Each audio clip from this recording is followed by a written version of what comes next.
Okay, everyone, so we have been talking about chapter 9 so far. Objects and classes. So last time we learned that we need to create a class first to be able to create objects from that class. We learned what a UML class diagram is. Then we looked at this example, and then the other example, the 3D example. We also looked at constructors. Constructors are responsible for creating the object. What else? What else did we look at? How we can access the members of a certain object. It's basically using the documentation either for data fields or for methods. Like. And then we stopped here at the null value. Correct? Yes? Like, very good. Alright. Now, when we talk about data fields, again, what are data fields? Variables that are declared outside all methods in the class. These are the data fields of the class. Now, does Java give data fields default values? Yes. Yes. The default value of a data field is null for a reference type. Reference type means an object type, string or any other object.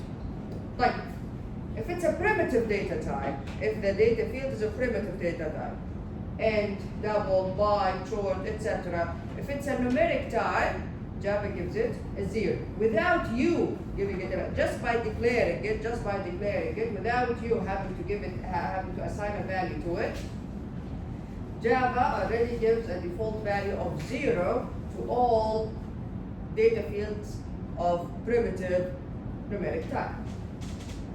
If it's a Boolean, false. If it's char, this character over here. Alright? Without, just by declaring it, yeah? Without you having to assign a value to it. Like, does Java do the same with local variables? Again, what's a local variable? A variable that is declared, that is created where? Inside a method. It's not a global one. A global variable, yes, we call it a data field. But a local one inside the method, Java does not give it a default value. Yeah, something like this.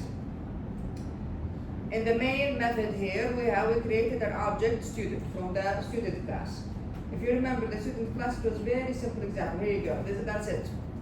Just the class and a set of data fields. That's it. One of them is string, int, then Boolean, and char. Like. Now I only created the object. Okay? Can I do something like this? System.println name, student.name. What is name here? Name is string. Okay, what is going to be printed? Again, what is the default value? Since I did not give it a value, what is the default value for a reference type? Null. Very good. So what's going to be printed? Null here. Type age, student.age. Age is int. So it's going to be printed 0. Excellent. Is science major, student.is science major. Is science major is Boolean. What's going to be printed? False. Student.gender is a char character. So what's going to be printed in this case? This character over here.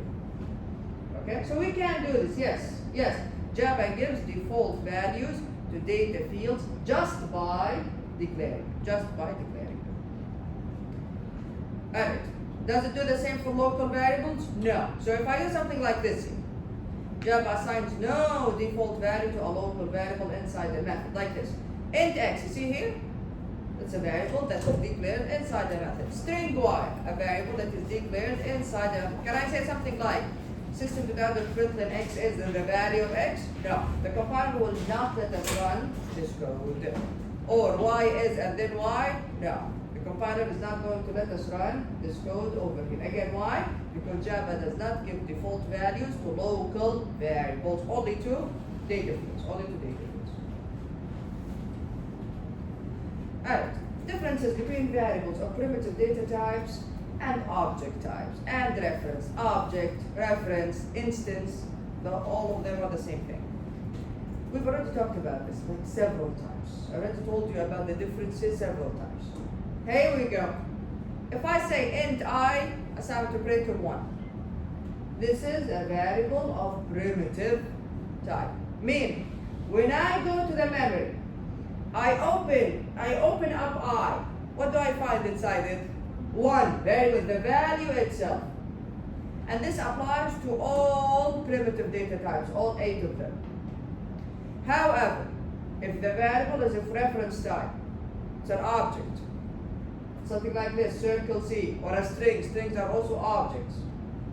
If I go to C in the memory and I open it up, am I going to look to find the values of the objects in there? No. I find a reference to the object. What does reference mean? The memory location where the actual value or values of that object are stored in memory. Here you go. That's why here it says C, reference. Reference, the memory location where the object is stored. Keeping this in mind, a lot of processes like copying and deleting and stuff behave differently depending on the type, especially copying, the copying part.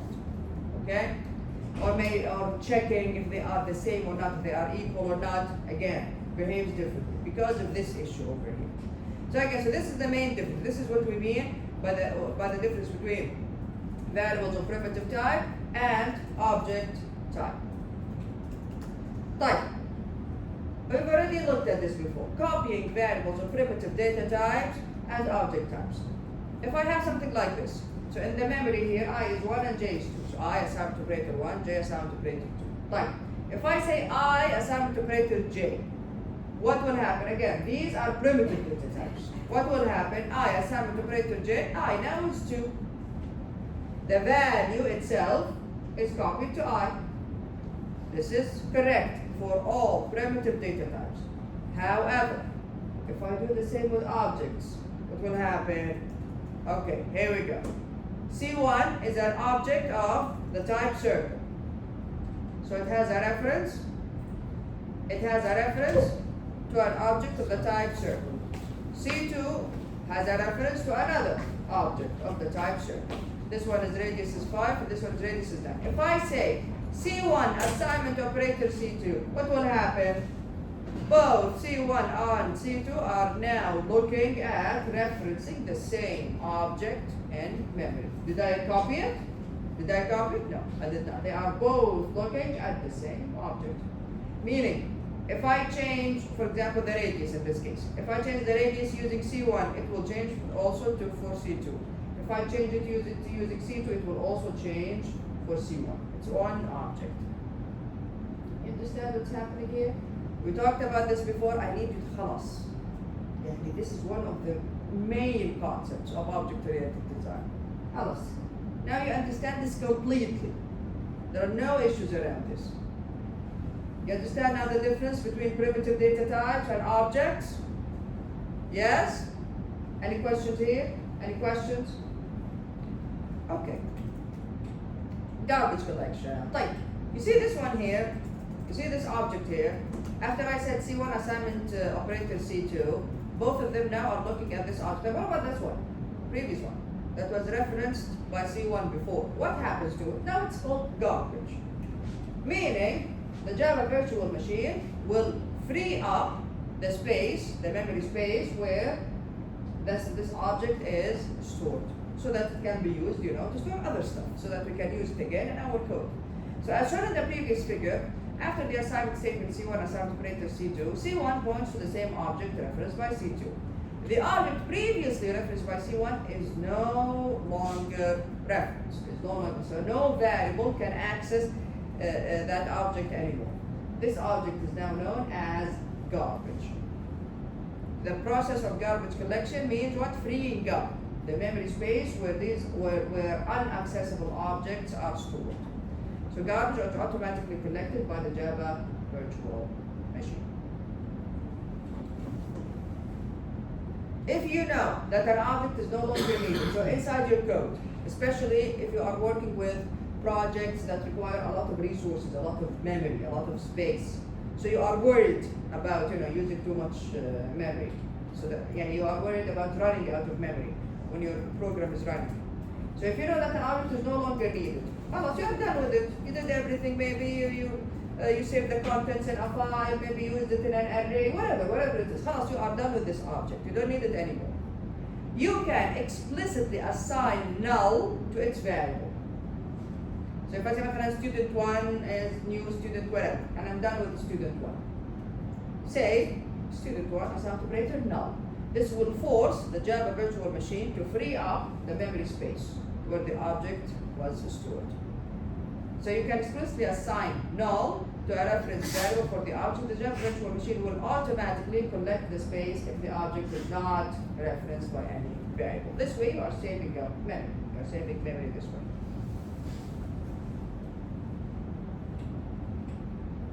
Alright, let's look at, is it one? I think three. Three more classes from the Java library. The date class. Java provides a system-independent encapsulation of the date and time where in the java.util.date class. So it's in the java.util package. Of course, you can either import it or you can use the full name of the class when you create the object. You can use the date class to create an instance. Instance means object. Same thing. To create an instance for the current date and time, and use its toString method to return the date and time as a string. Now let's look at that UML diagram here. There you go. The name of the class java.util.date. Again, you need to import it.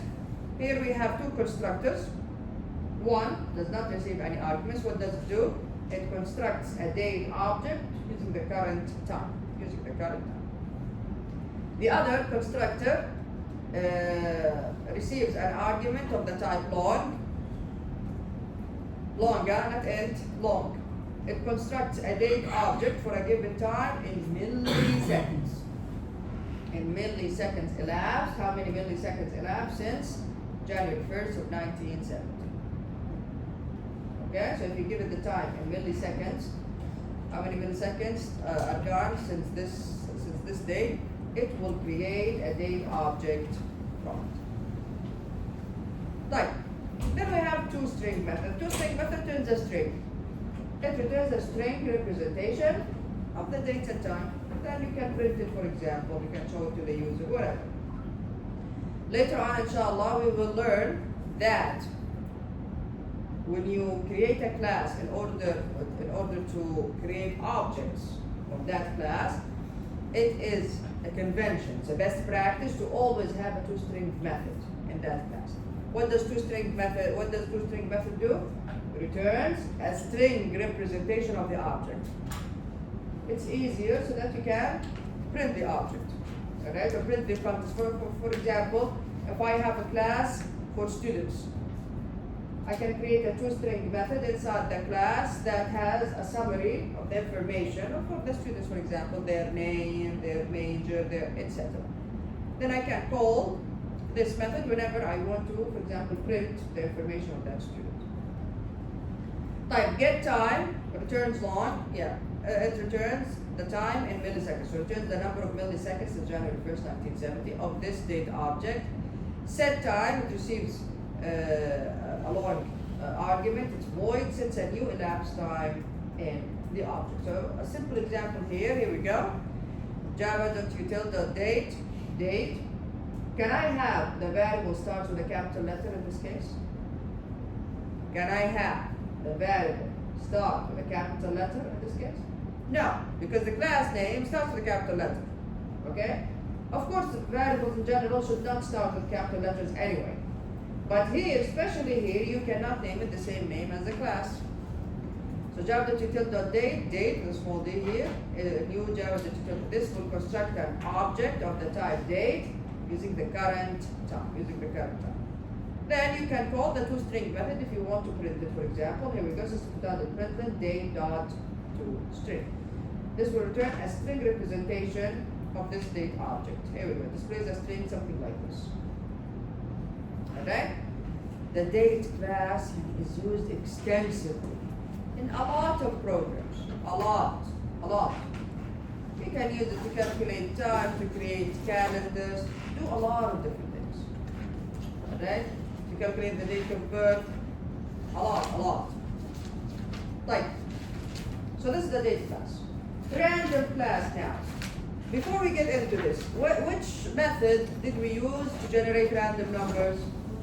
Math.random. Very good. Math.random is good. It's a very good method that is used to generate random numbers. And it returns, here we go. You have used math.random to obtain a random double value between 0 and 1, of course, excluding 1. A more useful random number generator is provided, so we have an entire class dedicated to only generating random numbers, where again it's in the java.util package, so it's a java.util.random class. There we go. Type. Again, you need to import it or use the full name of the class. Yeah, it has two constructors. One constructor does not, it's a no argument constructor. What does it do? Constructs a random object with the current time as its seed. Remember seed values back from Python? Remember them? Right. So it uses the current time as the seed. Then we have the other constructor. You can actually specify the seed yourself. So it constructs a random object with a specified seed. Right. What else? Yeah, here we go. Next int. Next int returns an int. Doesn't receive anything. What does it do? It returns a random int value. Next int receives an argument, an int type, returns an int, returns a random int value between 0 and n, exclusive, excluding n. So if I say, for example, I create an object of the random class named R1 method. R1 dot next int 9. This will generate a random integer between 0 and 8. Very good. 0 and 8. Excellent. Type. Next long returns a long type, again returns a random long value. Next double returns a random double value between 0 and 1. 1 is excluded. Next float returns a float value, random float between 0 and 1. Again, 1 is excluded. Next boolean returns a random boolean value. It's very simple, guys, very simple to use. And here we have an example. Example using a fixed seed. If two random objects have the same seed, and we've talked about this before, if you fix the value of the seed, they will generate identical sequences of random numbers. For example, the following code creates two random objects with the same seed 3. Here we go. Random 1, new random 3. See, the seed here is 3. Yeah, system.out.print from random 1. We have a loop here where we are generating what? What are we generating? Integers between what and what? 0 and 999. Very good. And how many are we generating? 10. Very good. I is 0, I is less than 10. Yes, 10. So this is the print random or 1 dot next int 1000. So this will generate 10 random integers between 0 and 999 using this object. Type, create another object, random 2, new random with the same seed. So this is 3, this is also 3. Yeah, from random 2 now. Again, generate 10 random integers between 0 and 999. Look at the output. Aren't they the same? The same exact sequence, and we've seen this in Python as well. If the seed is fixed, the sequence of random numbers are going to be the same every time you click run. So why do we need to fix the sequence? Why do we need to do this? Is there a scenario where this is useful? Testing. Testing. When you are testing your system, you don't want to see different numbers every time. You need to make sure that the numbers are, that it's the same every time so that everything is working properly. Otherwise, how are you going to know that the testing is gone well or not? Okay? So this is used a lot in testing, fixing the seed. And also in other mathematical stuff here. Right, so this is the random class. Then we have the point2d class, again another Java class. The Java library is so used that you will never be able to cover it yet. No one really can memorize the entire library of Java, and it's expanding. They add to it every day. Like Java API has a convenient point2d class. Where is it? This is a new package. It's in the JavaFX.geometry package for representing a point in a two-dimensional plane. So if you want to represent a point, you can create an object from this class. You can use this for drawing, or you can use this to do simple tasks like calculating the distance between 2 points. Alright? There we go. We have only one constructor here, which is point2d. It receives two double values, x and y. What are x and y? What direction y? For the point. The coordinates, yeah? So here we go. So construct a point to the object with the specified x and y coordinates. Then we have the distance method. The distance method is overloaded. It can either receive two double values or it receives an object of the type point 2d. What does it do? It calculates the distance between this point, so it returns the distance between this point and the specifying point x and y, or it returns the distance between this point and the specifying point p. Get x from the name, returns double, so it returns the x coordinates. Get y again from the name, it returns the y coordinates. Two-string representation of the object, returns a string representation of the point. Most probably something like between parentheses, and then we have the points with a comma in between, something like that, most probably. Right, make sure to look at the example. It's very simple, just creating objects and calling methods. Alright, back now to the important stuff. Instance variables and methods. Again, what did I say? Instance, reference, object, the same thing. The same thing. Okay. Instance variables belong to a specific instance, belong to a specific object. Instance methods are invoked by an instance of the class. What does this mean? When you create an object, you the data fields, here we go, the data fields, if they don't have a certain keyword, we will look at it in the next slide in a second.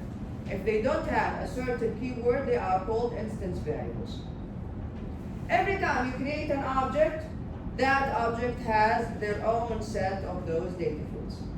Like for example, the radius method. Every time I create a new circle, that circle has its own radius. Every time I create a new circle object, that circle object has its own radius. Like instance methods again do not have a certain keyword in their header.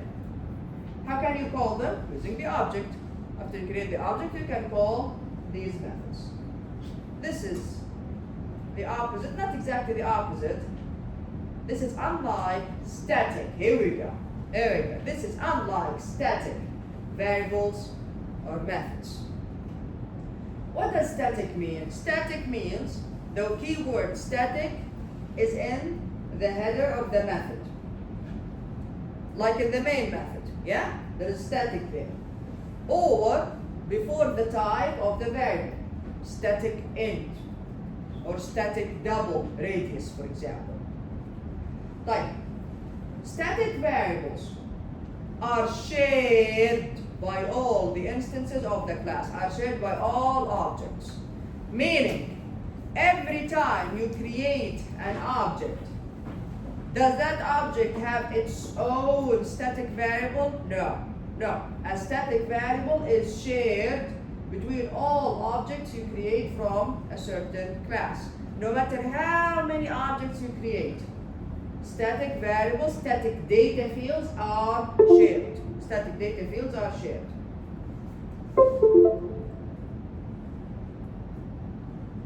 Okay. طيب. What about methods? بعدين ما عندك ده.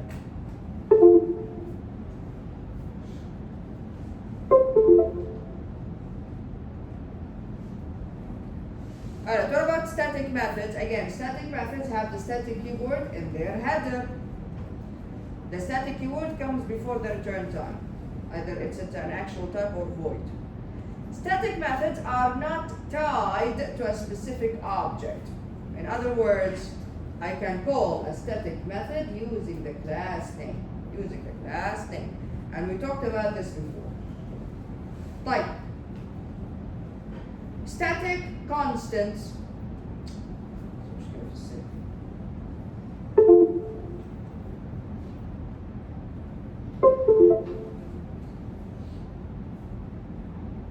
Alright, static constants are what? Are final variables. Constant is a final variable, no? Yes? A variable that has the keyword final in it, it's constant.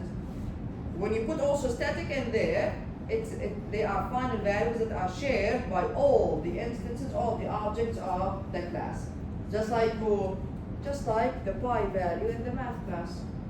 The pi value, if you go to the math class and you open it up, you will see the pi value is declared as what?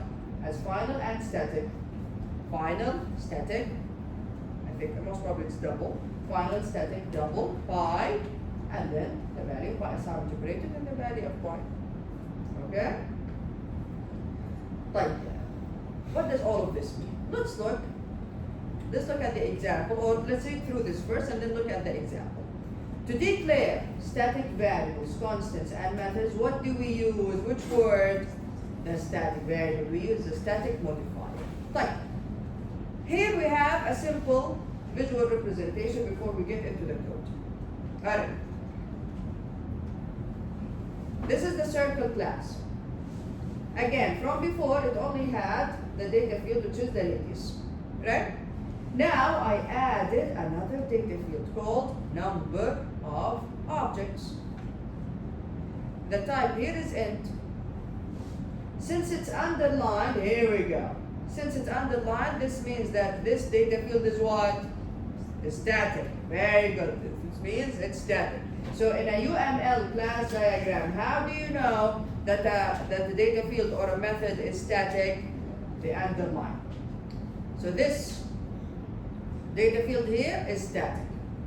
Meaning it is shared by all objects of the type circle. Now from the name here, number of objects, it's quite clearly used to track how many circles you are creating.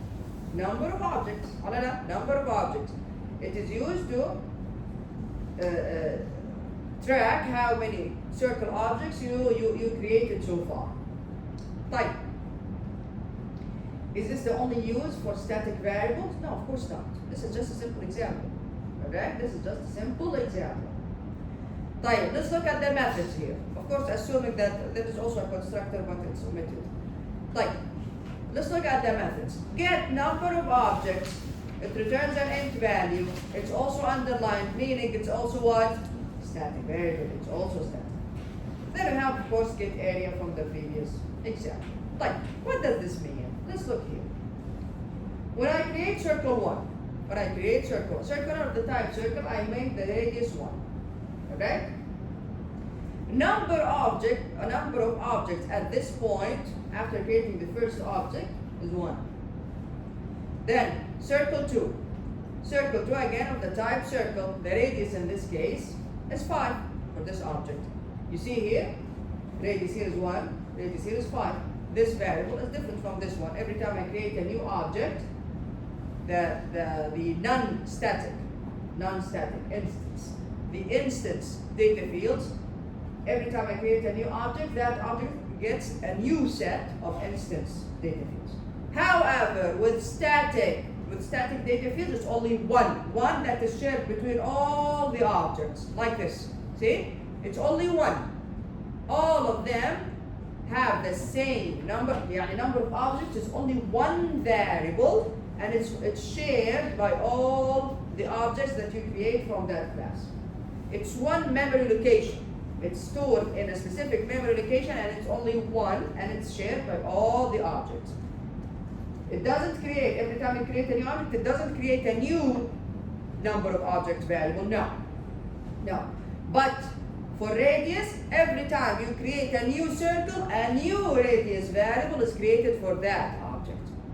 Static? No, it's only one, and it's shared by all of the objects. I'll get back to you in a second. So here we go. So after I create the second circle, number of objects now become, of course, this is in your code. Java doesn't do this for you. This is in your code, and you will see the code in a second. So after 2 circle objects were created, number of objects now is 2. Type. Let's understand this by looking at the code. Alright. There we go. Circle with static members. Alright, so this is my class. I'm just going to NetBeans very quickly.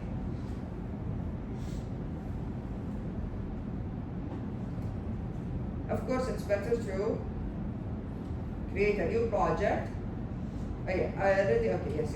I already created it yesterday. Alright, let me just close all of this. So here you go. So this is circle with static members, alright? And then the other class, the one that has the main method where we create the objects, here you go, it's test circle with static members. And I also have it here. This is test circle with static members. Alright, very well. Let's look at the class now. Like, here we go. Double radius. Is this static? Static? No. It's an instance data field. Instance. Okay. Okay, and then we have here we go. Static int number of objects. Static int number of objects. Number of objects is what now? Static. I assign 0 to it, you don't need to. Right. Even if you don't assign 0 to it, Java will give it the default value of 0 since it's a data field. Radius here, what is the default value of radius? 0. Very good. Like, then we have the constructor. Here we go. This is the constructor. The constructor, this is the no argument constructor, makes the radius 1 and, see what happens here? Increases the number of objects, the static data field, by 1. This is why every time I create a new object, the number of objects gets increased because the constructor does that. Right, look at the other constructor. There we go. The other constructor receives a double value, sets the radius to that value, and also it increases the static data field, which is number of objects. Right, what else do we have? We have get number of objects. It's static and returns an int. It returns an int. What does it do? It returns the number of objects. Right, my question here: why? Why do we need this method to be static?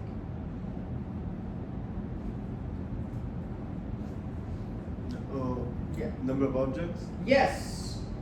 Inshallah, we will learn about this later on. If a data field is static and you are going to use it inside the method, regardless of how you are using it, you are going to use the name of that static data field in a method other than there's a constructor. Constructor is a special case. Other than the constructor, the method must be static. Otherwise, you cannot use a static variable inside of it. Again, if a data field is static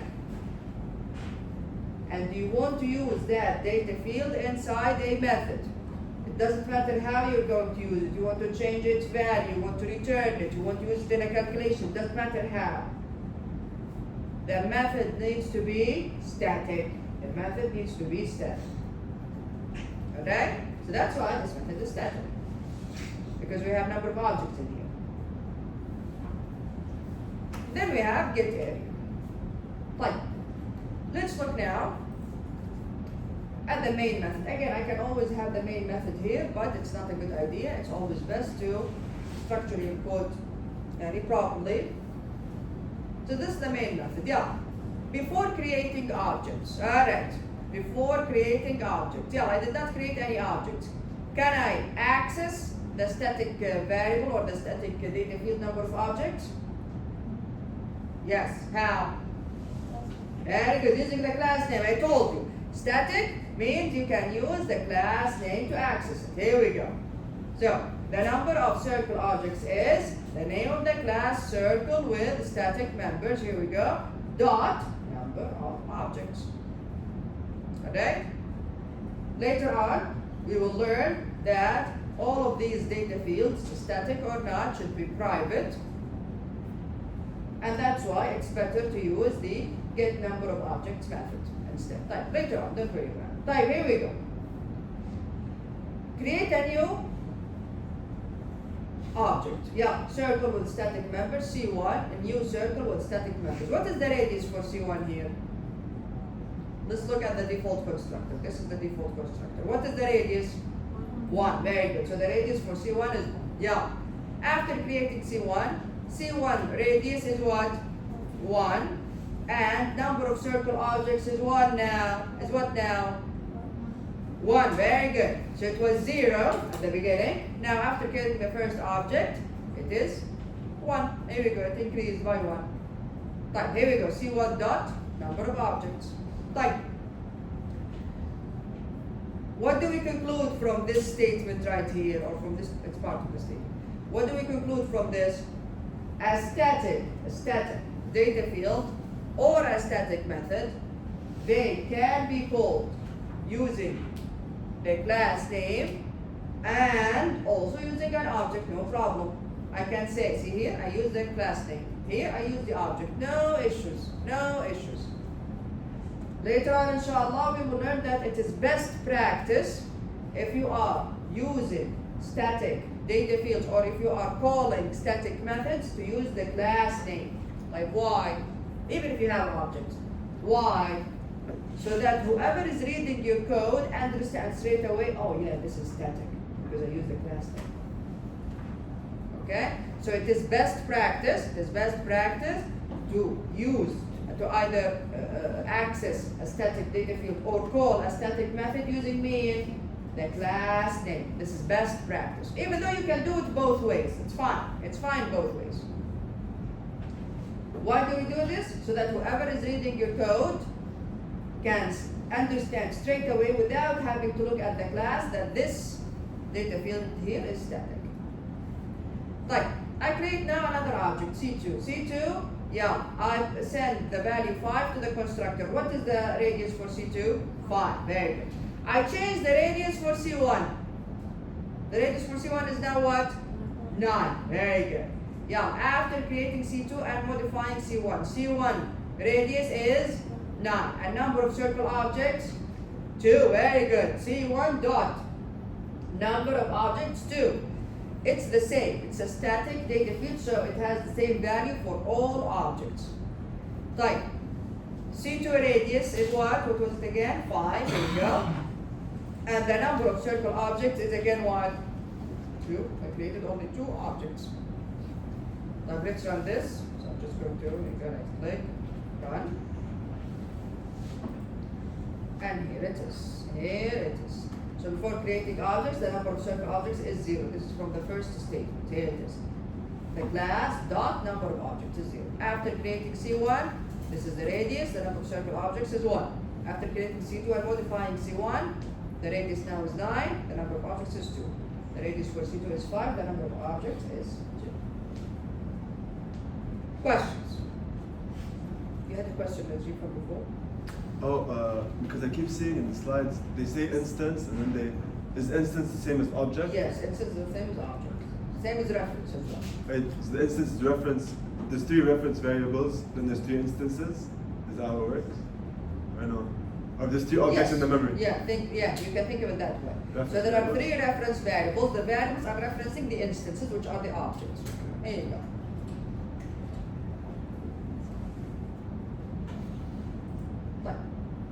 Questions? Any questions? These are very important. Very important. Very. Now we know what we mean by static.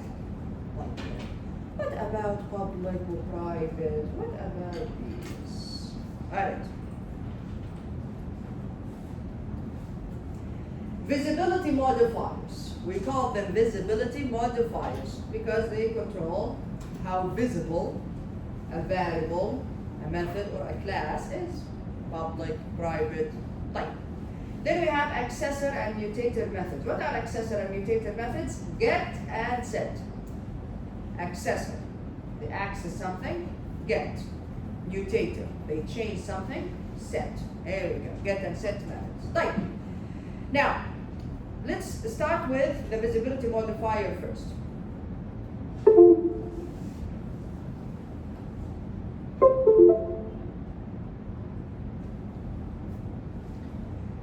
If I don't put public or private, I don't put anything, okay, right next to a data field or a method, or even a class.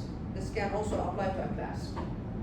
If I don't want anything, I don't specify public, private, nothing. By default, see, this is what we mean by default. By default meaning if you do not have a visibility modifier. The class, the variable, the data field, or the method can be accessed by any class in the same package. So, if there is nothing, no public, no private, nothing, this class, this variable, or this method can be accessed where? By any class, only in the same package. Meaning if you are outside the package, we cannot access them anymore. You cannot even create objects here. This is what I mean, access them. You cannot access them anymore. Like, public. If a class is public, if a data field is public, if a method is public, they are visible to any class anywhere. Inside the package, outside the package, doesn't matter. They are visible to any class in any package. Like what about private? We put private only to data fields and methods because what is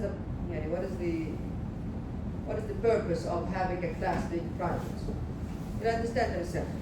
Private, the data field or the method can be accessed where? Only inside that class. That's what we mean by private. Only inside the class where this method or this data field is created. So again, we also have protected, but later on, inshallah. So again, if you don't put anything, what does this mean? We can access them inside the package. Like, if you put public, you can access them anywhere, inside, outside. Like, if you put private, only inside the class where this variable or this method is declared, or created. Like, if a data field is private, how can I access its value then? That's why we need accessor and mutator methods. If a data field is private, then you need get and set methods, make them public so that you can actually access their values. Get to return the value, set if only if you need to change the value. Example. Let's say I have a class, and this class I have a data field that stores the number of a credit card.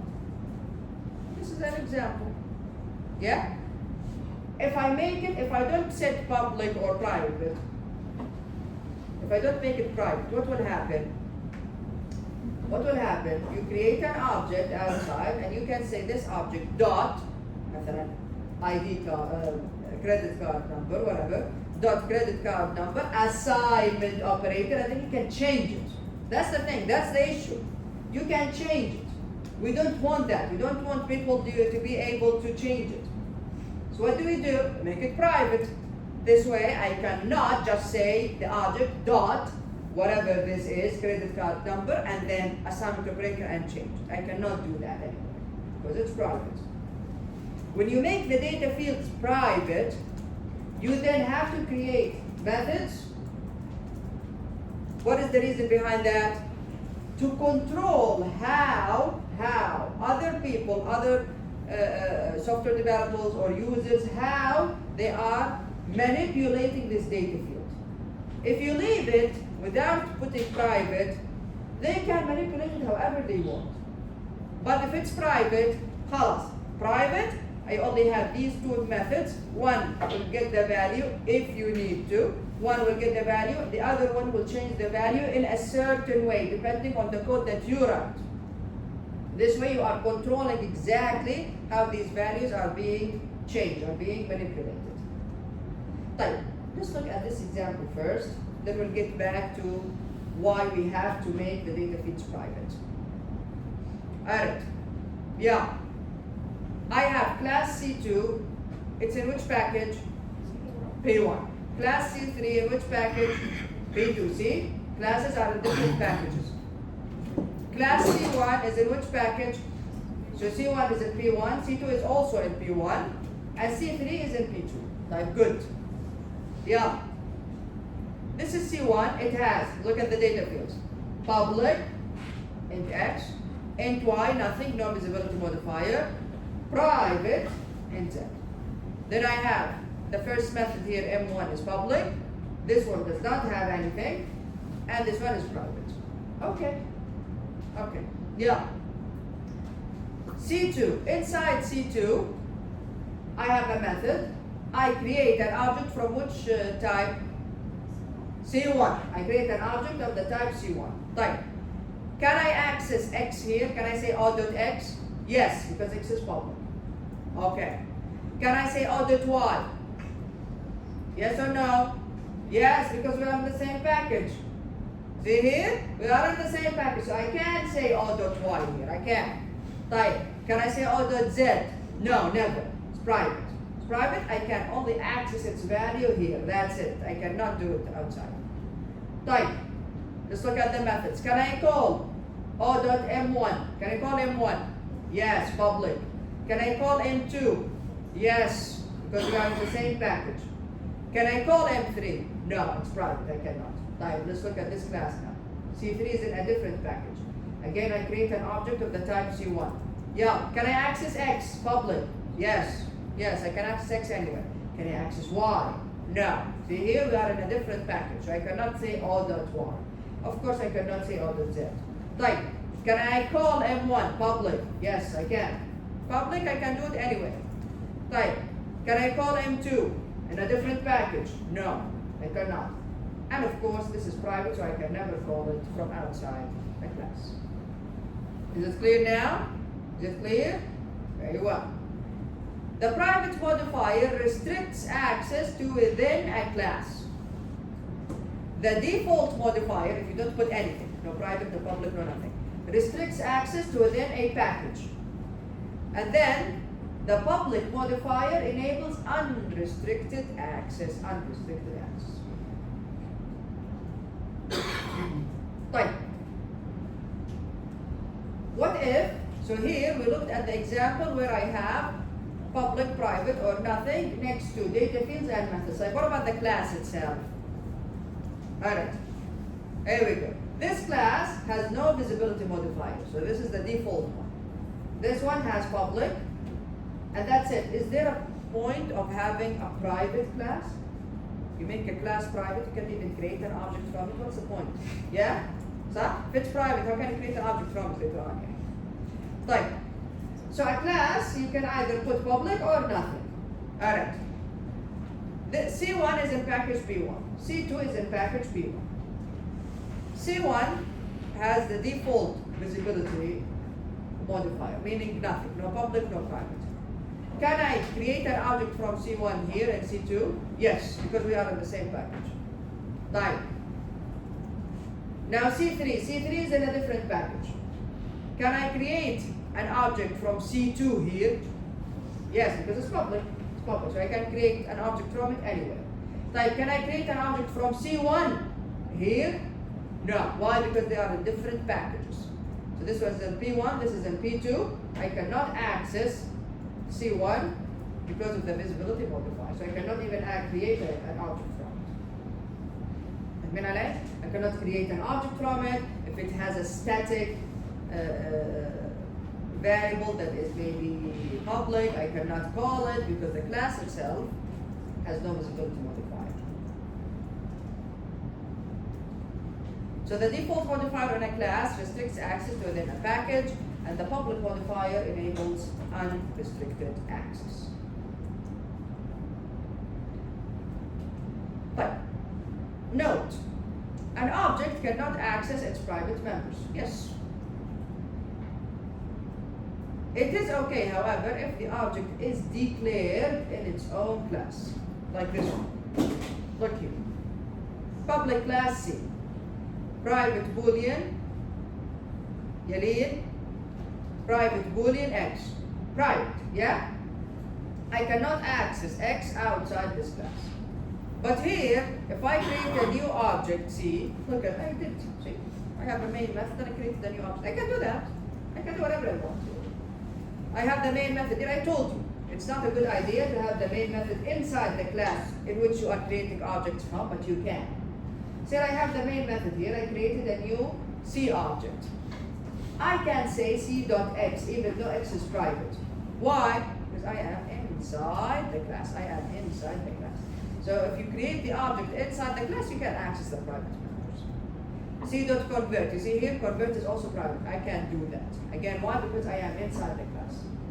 Can I do it outside from another class? No.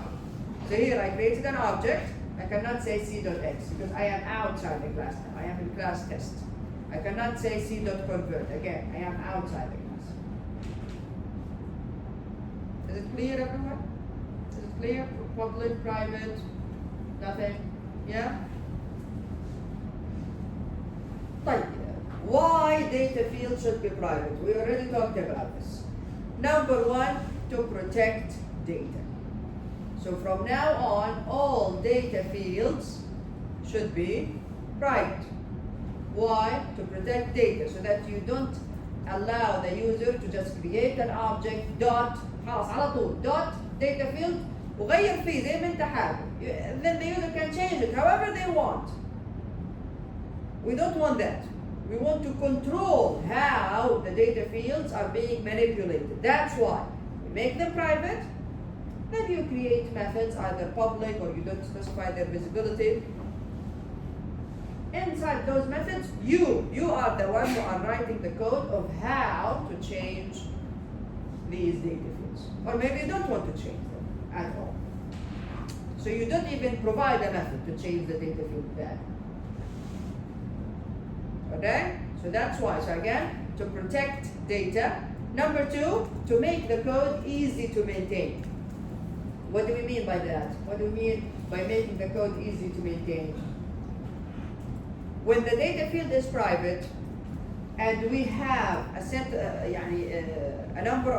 specific number of methods that control how this data field is changing, خلاص, we take the possibility of maybe the user changed it this way. You see these all different possibilities of how the data field is changed. We take that out of the equation. خلاص, we know that the data field can be changed in only these ways, depending on the methods that you create. And that's it, nothing else. This makes the code much, much easier to maintain. Much, much easier to maintain. This way, خلاص, you are sure, oh no, this data field, I did not provide a method for it. Okay. Later on when you are testing, you know that this cannot be changed in any other way but the way that you provided. That's why the code is easier to maintain this way.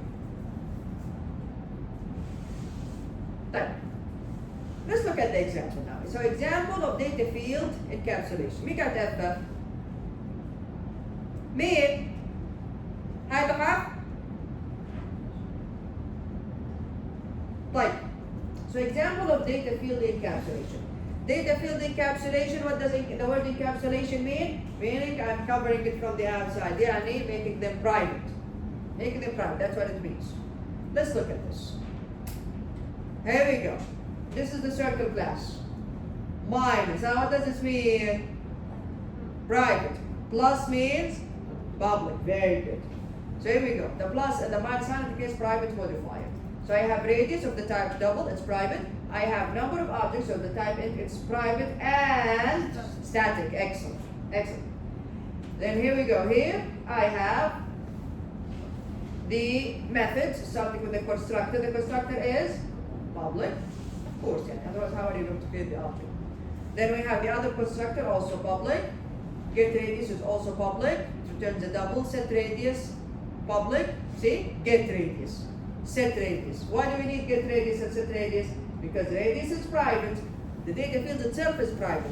Now create methods to return the value of this private data field.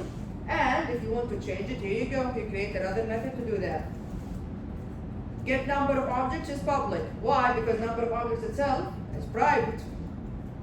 Like, and it's public and static. Very good. Then you have get area, which is public. Very well. Yeah. This is the code for the class. I'll just create a new class of the same name.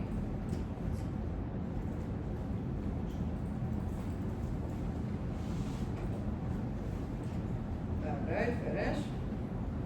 Then let me just copy this.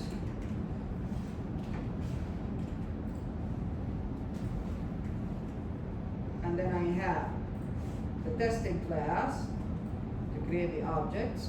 Just have to copy to create this very quickly.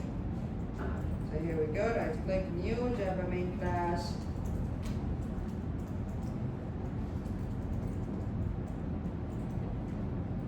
And then just copy the code. Here we go. Like, let's look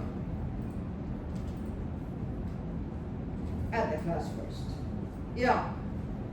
Yellow circle with private data fields. Here we go. Private. Listen, there is an order in which these modifiers are written here. There is an order. So you start with the visibility modifier first. Either you have one or you don't. So either private, public, or nothing. Then the type. Then the name of the variable. If there is static, private, public, or nothing, then static. Then the type. This is the order.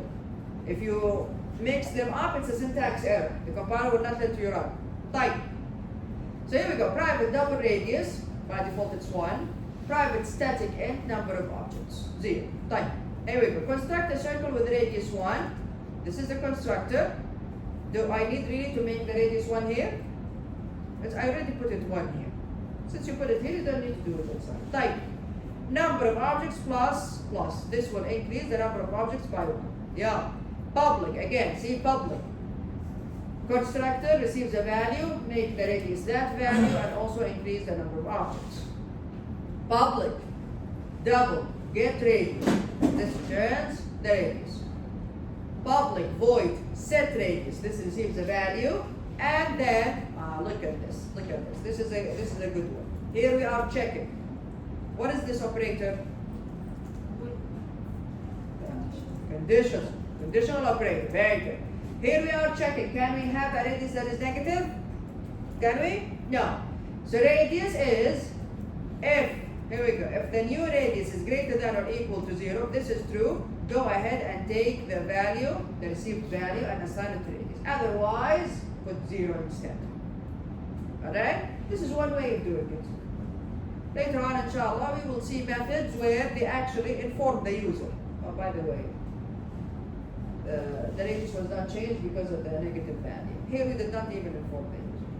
Alright? We just took the decision. Type.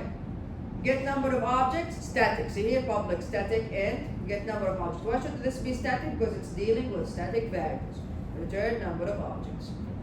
Public double, get area, return, of course, the area. Okay, well. Now let's go to the class with the main method. Public static void main. Yeah, create a circle with radius 5. There we go. The name of the class. My circle. New. The name of the class. 5. Just the area of the circle of radius. My circle. See, this is how we are going to do this starting from now and moving forward. We never access the data fields anymore. Khalas, the data fields are private. They are private, the data fields. So we don't access them with the objects straight away. No, we use the methods. This is an accessor method. Get. It's a get method, accessor method. So my circle dot get radius.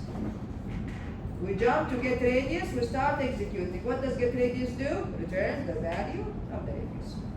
Like is my circle dot get area, this calculates the area and returns. Like increase my circle's radius by 10%. Okay. My circle dot set radius. See? Before what did we used to do? We used to say my circle dot radius straight away. Assignment operator and change it. No, not anymore. Not anymore. The data fields are now private. So you can only use methods to access their values. So my circle dot set radius. How can we increase it by 10%? Get the radius first. My circle dot get radius times 1.1. This will get the value of the radius, increases it by 10%, and passes it to the set radius method. The set radius method, we go to the set radius method. Here we go. It receives the value and it assigns it to radius. The area of the circle of radius, my circle dot get radius, is my circle dot get area. Number of objects created, here we go. Number of objects created, I'm going to use to call or to use the statics. Static, the static data field. Can I access this one straight away? Can I? From outside the class? Can I? Can I access the value number of objects from outside the class? I cannot. Private. It's private. I cannot. So I have to use the method in here, get number of objects. It's a static method, meaning I can call it either using the object or, which is better, using the class. Here we go. The number of objects created is using the class name dot get number of objects. Now let's run this.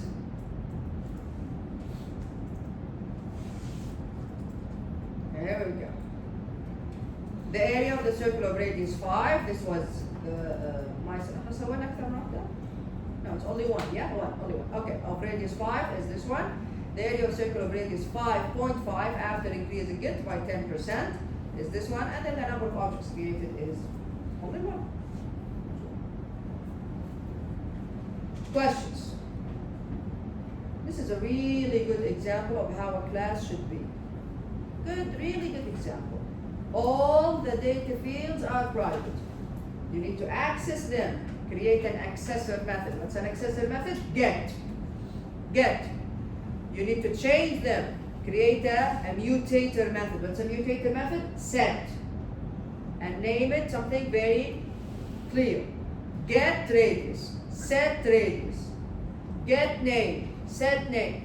Only if you need to. Again, this depends on the problem, on the sensitivity of the issue area that you are dealing with.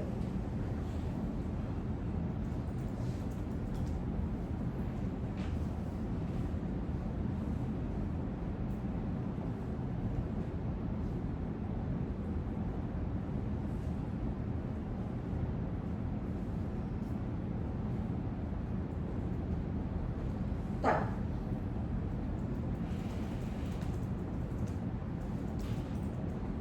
Now here, this is nothing new. Passing objects to methods. Nothing new here. Alright. We have already seen this with the arrays. Passing objects to methods. Now we said before that Java uses pass by value when it's calling methods that receive arguments.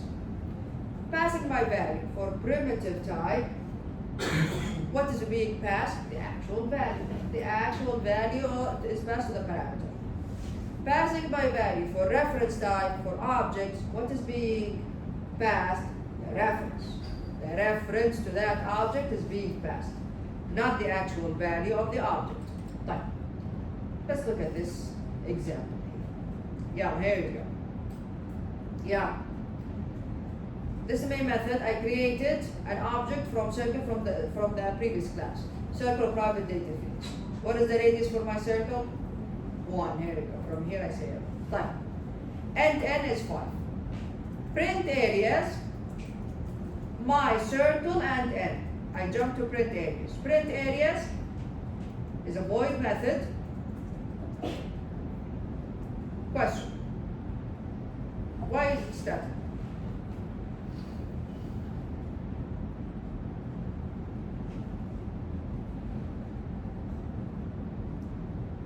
Are the get methods static? Are the get methods static? This is not the circle class. This is the other circle, the other class where we have the main method. Why is this one static? So we can use it? Where? Where? What did you say? Use it anywhere we want. It's not. No, not anywhere. In the class. What do you mean in the class? Package. Static doesn't have anything to do with the visibility. Who called this method? Main. And main is what? It's static. Here we go. Didn't I tell you? If you need to use a static variable inside the method should be static.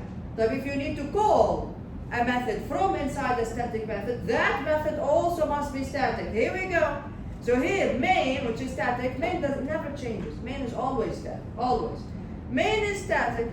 If it's going to call a method, that method must be static as well. Otherwise, main cannot call it. Alright, you get it now? So why is this on static? Because it's called by main. Main is static. Here we go.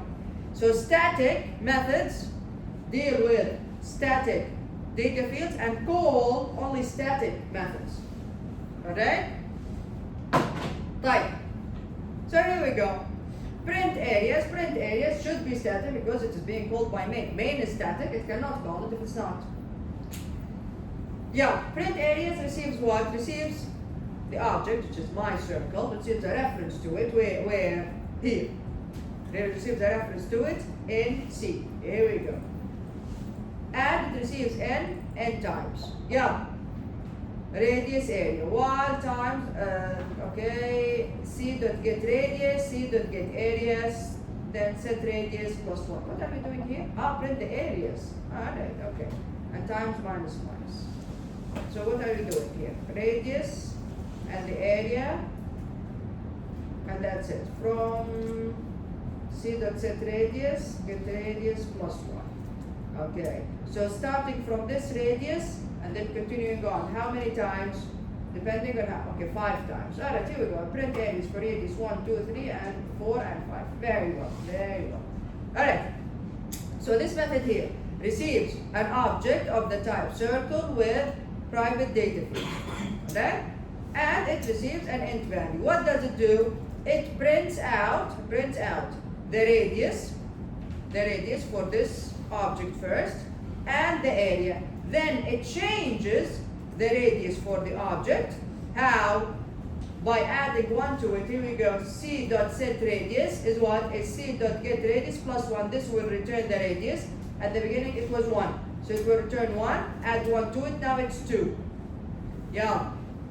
Get radius. Now it's 2. And it's area. Yeah. Change the radius again. C dot set radius is C dot get radius, which is 2 at this time. Which is 2 at this time plus 1, now it's 3. Yeah, get the radius 3 and its area. Yeah, set the radius again. 3 plus 1, 4. Alright? So this goes on how many times? 5. Yes, this goes on 5 times. Then we come back here. What is the radius after this method?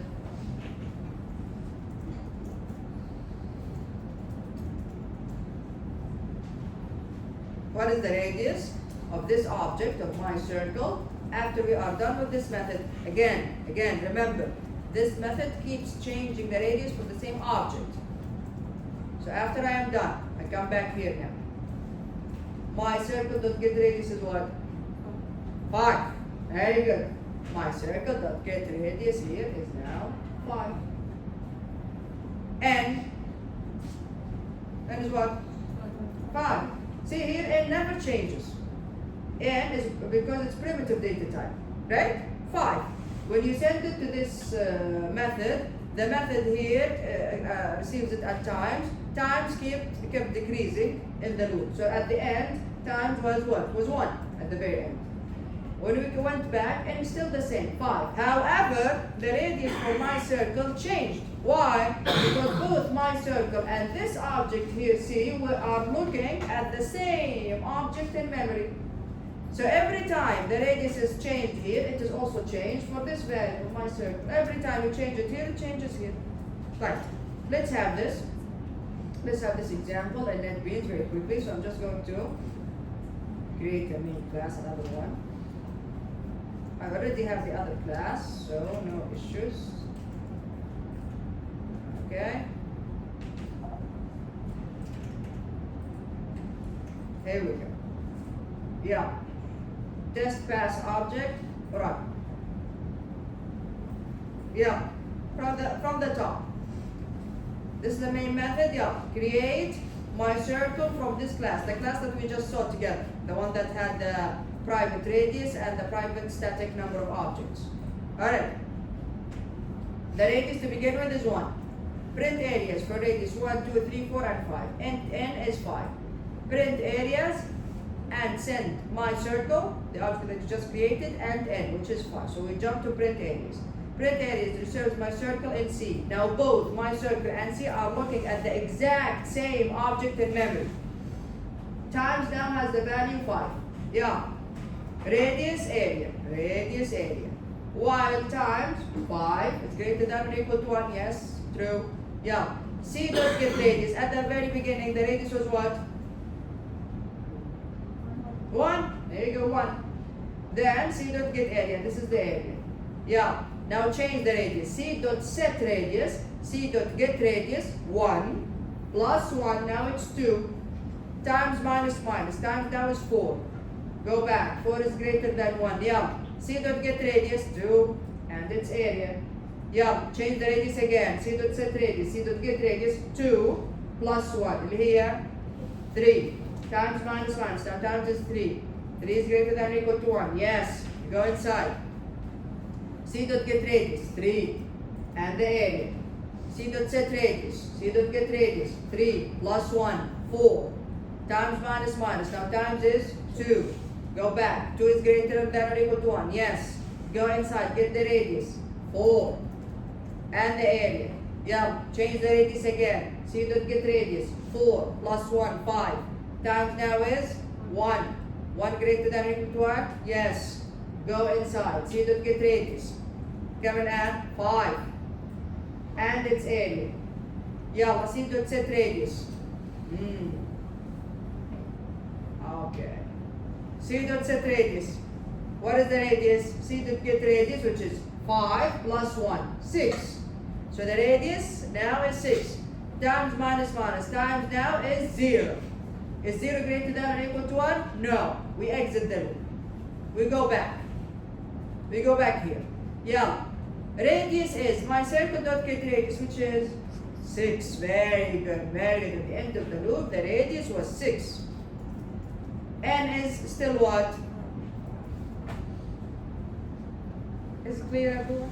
Is it clear? Anything new really here? Isn't this exactly the same like we did with arrays?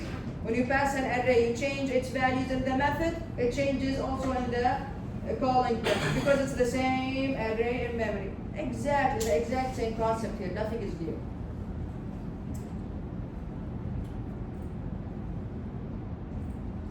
And this is the call stack for what just happened. Arrays now. Array of objects. Can I create array of objects? Yes, you can create arrays of anything. And I told you about this before. How can I create an array of objects? Exactly the same way like we created arrays of primitive data types. Here we go. There we go. You put the type, brackets, the name of the array. New. Type again, brackets, the size of the array. As simple as that. An array of objects is actually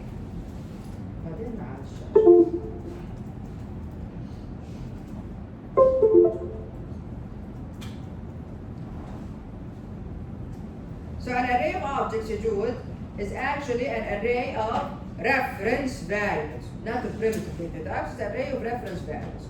So if I say something like circle array at 1 dot get area, this involves 2 levels of referencing. Circle array references to the entire array, and then circle array at 1 references to a circle object, like this. And if you want to think about it in memory, how does it look like? Circle array is reference to the array itself, all of it together. If I say circle array at 2 method, circle array at 2 is referencing an object, a circle object in memory. Okay, so that's what we mean by 2 levels of referencing. Alright. Look at this one. Summarizing the areas of the circles. Now, what you need to keep in mind is that when you create an array of objects, you need to go through the array and create the objects. Yani, when you say circle, bracket, circle array, and you circle 10. And that's it. That's it, nothing else. And then you say circle array at 0, for example, dot get radius. What will happen? Again. We created the array. Hello? only this statement, nothing else. Then you said circle array at 1 or at 0, whatever, whichever index. Dot get radius, for example. What will happen? The index Hmm? the index of the radius will get the index radius. Like, let's say if you put index 0 أيوة. and then that index will become the radius. كيف يعني؟ سحر هو يعني؟ في جني دخل جوا كان الكومبايلر سوى كده؟ كيف يعني؟ على أي أساس كده في مخه كده هو قرر إنه يحط الانتكس يخليه راديوس؟ طيب any other يعني هو الفيزيكس يعني مسوي حفلة اليوم. any other guesses؟ Zero.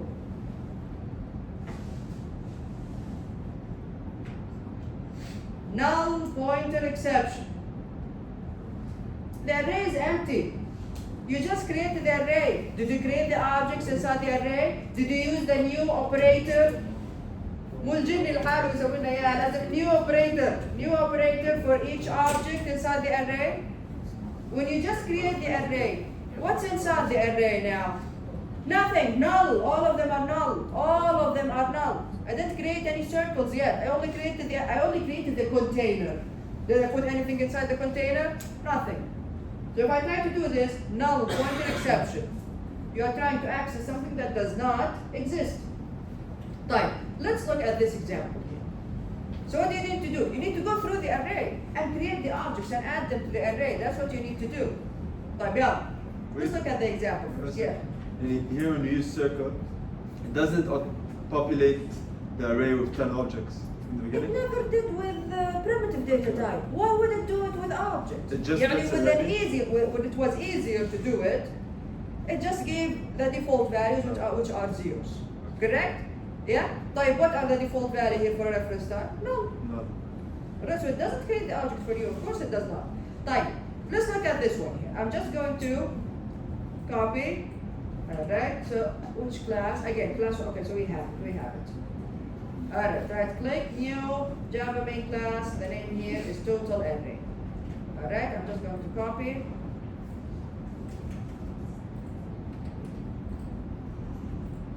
Yeah, run total array. Alright, yeah, let's see what's happening.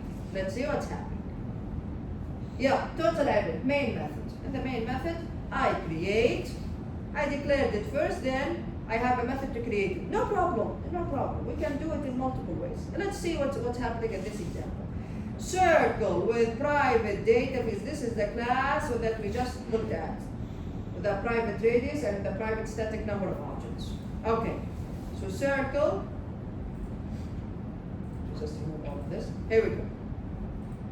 Circle with private data field, brackets. This is an array.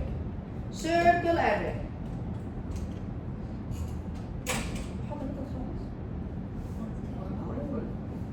It should at 2. Alright, yeah, let's finish this quickly. I kept thinking about 2:30. طيب. Circle array is create. Circle array. This is the method that creates the array. Let's go to the method. Here we go. Create circle array. Doesn't receive anything. What does it return? It returns an array of the type circle with private data fields. Yeah, what do we do? Create the array circle with private data fields, circle array, new circle with private data fields. How many? 5. Yeah. Then I have a loop. See, this is what happens. I need a loop to access the individual indexes. For int I is 0. I is less than Abdullah. Circle array dot length I plus plus. Circle array at I, so at 0 to begin with. ايش؟ هاي جود. ايش عندي هنا؟ شفتي هذا هو الجني، هذا هو هنا هو. Yeah. New circle with private data fields, and then here we are just using random numbers between what and what? 0 and 100. 100 is excluded for the radius. Okay? Here we go. I create the object. Added to the array. Go through the entire array. Only 5 objects anyway. Return it. Return the array. The array is returned here. Then print circle array. Go ahead and pass the array to it. Yeah, where is print circle array? Here it is. Print circle array receives an array of the type circle with private data fields. Okay. Printf. This is the header. Here it is. Radius array. Yeah. For int I is 0, I is less than the array dot length I plus plus system.out dot printf. What are you doing here then? System.out dot printf, and here we go. We are just formatting here. What do we need? We need the radius, so circle array at I dot get radius at 0 to begin with. And we also need circle array at I dot get area. Here we go. The radius, the area, and of course they are formatted left alignment 30 spaces float. Again, left alignment 15 spaces float. Alright, and of course a new one at the end. This goes on every radius and every array for every circle object, and that's it. عندنا لسه بعدها total. Okay, we are calculating the total. Alright. So afterwards, so then print this. Here we go. We'll print this over here. Yeah, compute and display the result. Alright, system.out.printf. The total arrays of circles is sum. This is another method. Yeah, let's go look at sum. Sum returns a double and receives an array of the type circle with private data fields. Yeah, this is just calculating the total. Double sum is 0. Go ahead through the array of circles. So for int I is 0, I is less than the length, I plus plus, sum plus, a sum operator, circle array at I dot get area. This will get the area, add them all together in sum. After we're done, return the sum. So the sum is returned here and printed. And that's it. The concept is new? No. بس احنا اكتشفنا انه الجني هو new operator. هذا اللي اكتشفناه منه. But if the concept is new, to create an array of objects, you need to populate it with the objects. How? You go through the array, use the new operator to create objects just like we used to. Just like we are used to before. Questions? Questions? Questions? We will have a quiz on this right after the break. Right after the break, we will have a quiz of chapter 9. Is this clear, everyone? So we'll have a quiz of chapter 9 right after the break, and you will have at least 2 assignments during the break. I'll try my best to release them this week, inshallah. I'll see you all Wednesday. Yalla, good luck in your exam tomorrow. Make sure to bring your laptops on Wednesday.